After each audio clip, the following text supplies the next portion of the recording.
सर्वांना मनापासून जय भीम, जय शिवराय, जय लवजी. हा व्हिडिओ सर्वांनी शेवटपर्यंत बघा. आज कुणीच वर ढकलू नका. अखंड जगाचा 7 महाराजांच्या नावावर आहे ते अशोक सम्राट आणि चंद्रशेखर आझाद यांच्याबद्दल माझ्या काही दिवसापूर्वीच्या व्हिडिओमध्ये एक चुकून असे शब्द निघाले होते जे की माझा अभ्यास नसल्यामुळे झाले होते माझ्याकडनं. त्याबद्दल मी माफी मागतो आणि यापुढे माझ्याकडनं असे काही कृत्य होणार नाही त्याची मी काळजी घेईन.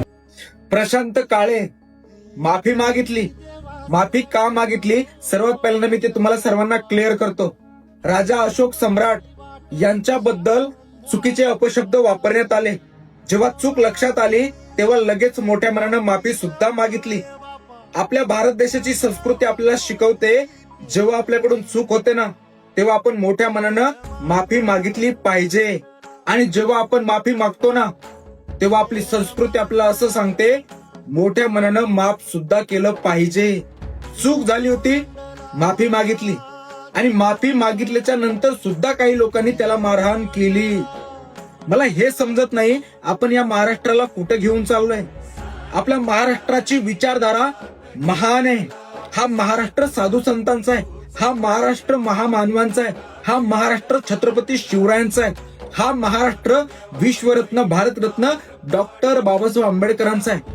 बाबासाहेबांनी संविधान लिहिलं गोरगरीब जनतेच्या संरक्षणासाठी आणि त्यांच्या पेनामध्ये एवढी ताकद होती त्यांच्या पेनानं 140 करोड जनतेचं संरक्षण केलं.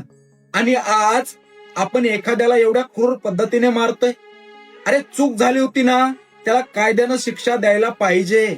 आम्ही चुकीचं समर्थन करणार नाही.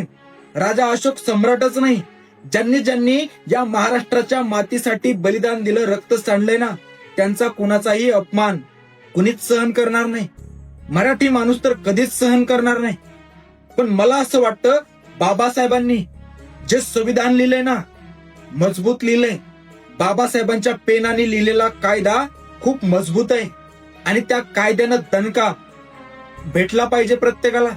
मला फक्त एवढंच म्हणायचंय जर चूक झाली होती ना त्याला कायद्यानं शिक्षा द्यायला पाहिजे होती. तुम्ही मारहाण का केली आणि माफी मागितल्याच्या नंतर सुद्धा मारहाण केली.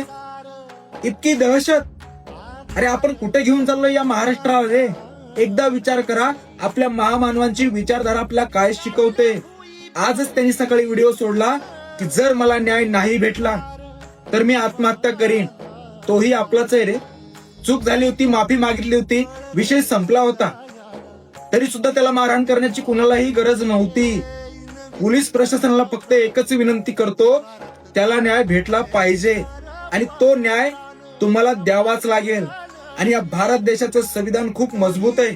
महान संविधान लिहिले विश्वरत्न भारतरत्न डॉक्टर बाबासाहेब आंबेडकरांनी. आणि आपला भारत देश संविधानावरच चालतोय आणि हेच संविधान प्रशांत काळेला न्याय सुद्धा देणार 100%. जय भीम, जय शिवराय, जय लवजी. हा व्हिडिओ सर्वांनी शेअर करा.